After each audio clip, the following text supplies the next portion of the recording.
మీ ఎలాంటి వ్యాపార ప్రకటనలకైనా వెంటనే మా ఛానల్ సంప్రదించండి. అందరికీ నమస్కారం. నేను శిరీష. ప్రస్తుతం మనతో పాటు ఉన్నారు ప్రముఖ ఆధ్యాత్మికవేత్త, జ్యోతిష్య పండితులు శేషగిరి రావు గారు. గురుగారితో మాట్లాడతాం. నమస్కారం. గురుగారు, ఈ జూన్ మాసంలో కర్కాటక రాశి వారికి ఎలా ఉండబోతుంది అంటారు? ఎలాంటి జాగ్రత్తలు తీసుకోవచ్చు అంటారు?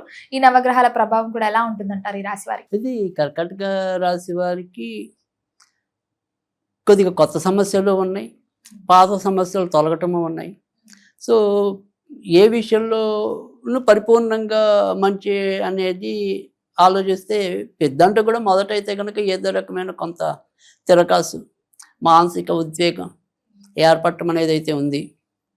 కానీ ప్రస్తుతం ఏదైనప్పటికీ కూడా శుభగ్రహాలు రెండు కూడా కర్కాటక రాశికే చేరుకోవటం అనేది జరుగుతోంది.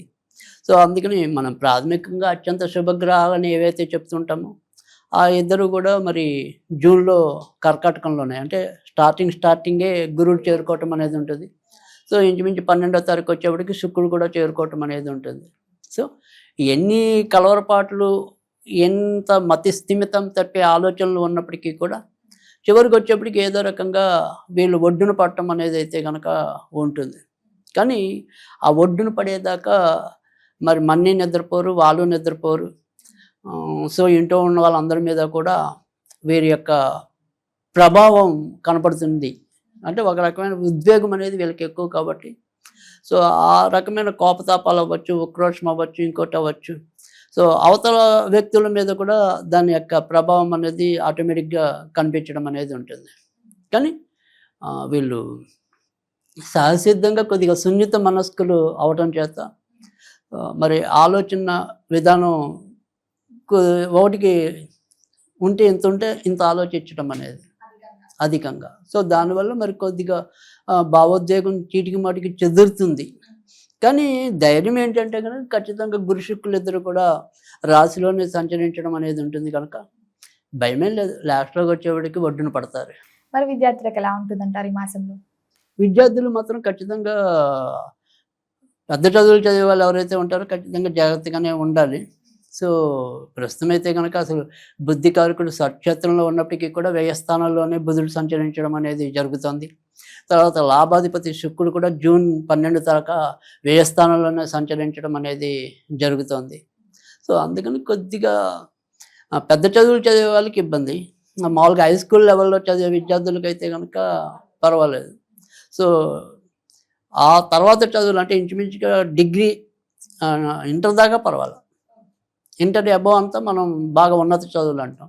సో అక్కడి నుంచి ఉన్నత చదువులు చదివే వాళ్ళకి కానీ బాగా ఉన్నత పరీక్షలకి హాజరవ్వటం, అంటే ఏవైతే ఎంట్రన్స్లు ఉంటాయి కదా కొన్ని అలాంటి ఏవైతే ఎంట్రన్స్లు ఉంటాయో అలాంటి వాటిల్లో కొంత ఇబ్బందులు పడే సూచనలు అయితే కనుక ఎక్కువ కనిపిస్తున్నాయి.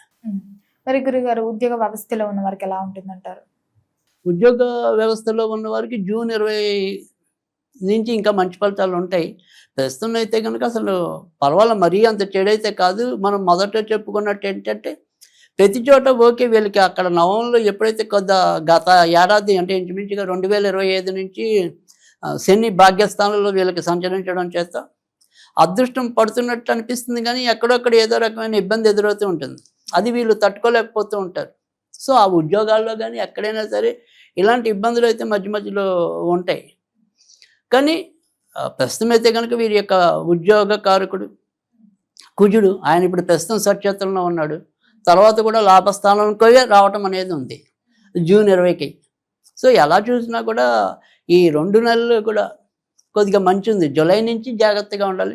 సో అందుకని ఏదైనప్పటికీ కూడా ఖచ్చితంగా ఉద్యోగం కొత్తగా కావాలి అనుకున్నా, మార్పులు చేర్పులు చేయాలన్నా ఖచ్చితంగా ఇప్పుడు నిర్ణయాలు తీసుకోవటమే అవసరం.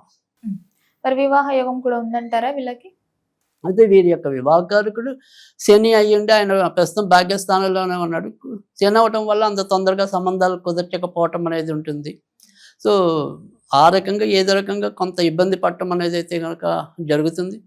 సో అందుకే భార్యాభర్తల మధ్య కూడా మధ్యలో ఏవో రకమైన విభేదాలు చోటు చేసుకుంటూ ఉంటాయి ఆ శని వల్ల. తర్వాత మరి భాగ్యస్థానంలో శని సంచరించడం వల్ల నాన్నగారితో కూడా మధ్యలో ఏవైనా సరే ఇబ్బందులు ఎదురవటం, లేదా నాన్నగారి ఆరోగ్యం మధ్యలో కొద్దిగా బెంబేలు పడించడం, ఆ రకంగా ఉంటాయి. సో అందుకని తండ్రి, అదృష్టం, భర్త, ఈ 3 విషయాల దగ్గర ఏవో రకమైన మధ్యలో కలవరాలు వస్తాయి. కానీ మనం మొదటి నుంచి చెప్పేది ఏంటంటే ఎన్ని రకాలైన కలవరాలు వచ్చినప్పటికీ కూడా చివరికి వరమే అవుతుంది తప్ప శాపం కాదు. ఉమ్. మరి సంతాన యోగం కూడా ఉందంటారా? సంతానకారకు కూడా కుజుడే వీళ్ళకి. సో అందుకని కుజుడు ప్రస్తుతం మంచి రాశిలోనే సంచరిస్తాడు. సో అందుకని సంతాన యోగ్యత అనేది కూడా బాగుంటుంది. తర్వాత కొద్దిగా నిర్ణయాత్మక శక్తి కూడా గతంలో పోలిస్తే కొద్దిగా మెరుగుపడే సూచనలు అయితే ఉంటాయి. సో కావాల్సిందల్లా ఏంటంటే మానసికంగా భయపడద్దు, భీతిల్లద్దు. జరిగేవి ఎలాగో జరుగుతాయి, మంచే జరుగుతాయి. అంటే జరిగేవి చెడు జరుగుతాయి, మంచి జరుగుతాయని మళ్ళీ మళ్ళీ ఇంకో ఆలోచన ఇచ్చిన వాళ్ళం అవుతాం మనం.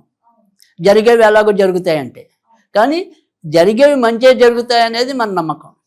సో అందుకని శని వల్ల అవ్వచ్చు, మిగతా గ్రహాలు వ్యయస్థానంలో ఉన్న బుధుడు అవ్వచ్చు, తాత్కాలికంగా శుక్రుడు కావచ్చు. ఎందుకంటే జూన్ 12 కానీ శుక్రుడు మారడు. సో అప్పటిదాకా మరి ఏదో రకమైన మానసిక చింత వ్యధ ఉంటుంది, కానీ భయపడద్దు. లాస్ట్లోకి వచ్చేవాడు ఫైనల్గా అయితే మీరు ఏదైతే వాంఛిస్తున్నారో ఆ రకంగా మంచిగా జరుగుతుంది. మరి గురుగారు రాజకీయ రంగంలో ఉన్న వారికి కూడా ఎలా ఉంటుందంటారు? రాజకీయ రంగంలో ఉన్న వాళ్ళకి ఇప్పటికి కూడా మంచిదే ఉంది. సో సాధ్యమైనంత వరకు కూడా మొదటి అర్ధ భాగం అంటే జూన్ 15 లోపే వీరు ఏదైనా సరే కొత్త పదవులు కావాలని కోరుకుంటున్నా, లేదా వీరు ఏదైనా సరే వాళ్ళ యొక్క మనోగతాన్ని పై నాయకులకి తెలపాలనే దృక్పథం ఏదైనా ఉన్నా, ఇవన్నీ కూడా ఏదైనప్పటికీ కూడా రాజకీయ రంగంలో ఉన్న వారికి మాత్రం మొదట అర్ధ భాగమే ఎక్కువ మంచిది. ప్రథమార్థం బాగుంది. 15 రోజులు మొదట ఉండే 15 రోజుల్లోనే కొద్దిగా చురుగ్గా నిర్ణయాలు తీసుకోవటం అనేది అవసరం. క్రీడాకారులకి, సినీ రంగంలో ఉన్న వారికి కూడా ఎలా ఉంటుందంటారు మరి ఈ మాసంలో? సినిమా రంగంలో ఉన్న వాళ్ళకి మాత్రం అంతంత మాత్రంగానే విజయాలు ఉండటం అనేది ఉంటుంది. అవకాశాలు దగ్గర వచ్చి పొందలేకపోవచ్చు. కానీ క్రీడాకారులకి మటుకు మంచి ఫలితాలు. ఎందుకంటే ప్రధానంగా క్రీడలకు సంబంధించిన కుజుడు వీళ్ళకి మంచి స్థానంలో ఇప్పుడు ప్రస్తుతం సంచరించడం అనేది ఉంది.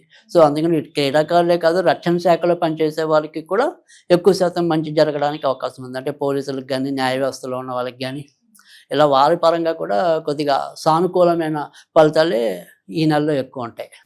మరి ఎవరైతే పెట్టుబడులు పెట్టాలి, కొత్తగా వ్యాపారం స్టార్ట్ చేయాలి అనుకునే వారికి ఈ మాసం కలిసి వస్తుందంటారా? ఇది కొత్తగా పెట్టుబడులు పెట్టే వాళ్ళకి మాత్రం అంతంత మాత్రమైన ఫలితాలే ఉంటాయి. సో ఉన్నవి ఏవైనా సరే నడిపించుకోవటం అనేది అవసరం తప్ప మరీ కొత్తవి అయితే కనుక కొద్ది నెలలు ఆగటం అనేది అవసరం. మరి రైతులకు ఎలా ఉంటుందంటారు ఈ మాసంలో? రైతులకి ఈ నెల అంతా పర్వాలేదు, కొద్దిగా మంచి ఫలితాలే ఉండటం అనేది ఉంది. సో ఖచ్చితంగా కుజుడు కూడా ఒక భూములకి సంబంధించినంత వరకు కూడా కుజుడు. సో అందుకని సాధారణంగా మిరపకాయలు పండించే వాళ్ళకి మంచిది. తర్వాత ఎర్ర భూమికి సంబంధించిన ఉత్పత్తులు ఏవైతే ఉంటాయి, కందిపప్పు ఇలాంటివి కూడా ఆ పంట పండించే వాళ్ళకి కూడా మంచి అనేది ఉంటుంది. సో అందుకని ఖచ్చితంగా ఎక్కువ శాతం మందికి అయితే కనుక మంచి జరగడానికి అయితే అవకాశం ఉంది. మరి గురుగారు ఈ మాసం మొత్తంలో ప్రథమార్థం బాగుంటుందంటారా, ద్వితీయార్థం బాగుంటుందంటారా? అంటే ఏదైనప్పటికీ కూడా ఈ నెల అంతా కూడా మంచి అనేది ఉంది. సో ఎందుకంటే కుజుడు వీళ్ళకి మెయిన్. సో ఆ రకంగా ఈ నెల అంతా కూడా కుజుడు మొదట ఏమంటాం 20వ తారీఖు దాకా ఉన్న రాశి స్వరాశి, అది మంచిదే. తర్వాత నుంచి మారే రాశి అయినా కూడా లాభస్థానం అవుతుంది, అది కూడా మంచిదే. అందుకని ఇదంతా కూడా మంచిదే. కాకపోతే కేవలం రాజకీయ రంగంలో ఉన్న వాళ్ళకి మాత్రమే మనం మొదట అర్ధ భాగంలోనే మంచి ఫలితాలు ఎక్కువ అని చెప్పాము. సో అది వ్యాపారస్తులకి ఎంత లాభం వచ్చినా కూడా మిగుల్చుకోలేకపోవటం అనేది ఉంటుంది. కొంతవరకు ఇంప్రూవ్మెంట్ అంటే ఖర్చులు ఉన్నా కూడా ఎంత కొంత ఆదాయం పెరగటం అనేది ఏదైనా ఉన్నప్పటికీ అది ఏదైనా జూన్ 12 తర్వాత కొద్దిపాటి మంచి పెరగడానికి అవకాశం ఉంటుంది. తర్వాత విదేశాలకు వెళ్ళాలనుకునే వాళ్ళకి కూడా ఈ నెల మంచిదే. ఎందుకంటే ప్రస్తుతం బుధుడు వ్యయస్థానంలోనే వ్యయాధిపతి వ్యయస్థానంలోనే సంచరించడం అనేది జరుగుతుంది. కాబట్టి ఏదైనా సరే దూర ప్రాంతాలకు వెళ్ళాలన్నా, విదేశాలకు వెళ్ళాలన్నా, లేదా మనం అన్య ప్రాంతాల్లో సంపాదించుకోవడానికి ప్రయత్నాలు మొదలెడదాం అనుకున్నా, అంటే విదేశాలు అవి కాకుండా మనం పుట్టినది ఒక ఊరు అనుకోండి, ఆ ఊరికి దూరంగా వెళ్ళి ఎక్కడైనా సంపాదించుకోవాలన్నా అలాంటి వాటన్నిటికీ కూడా ఈ నెల మంచిదే. అలా వేరే ప్రాంతాల్లోకి వెళ్ళి సంపాదించుకోవాలి అనుకునే వారికి ఈ నెల మంచిది. మరి గురుగారు ఈ మాసంలో ఏ దైవ నామస్మరణ బాగుంటుందంటారు?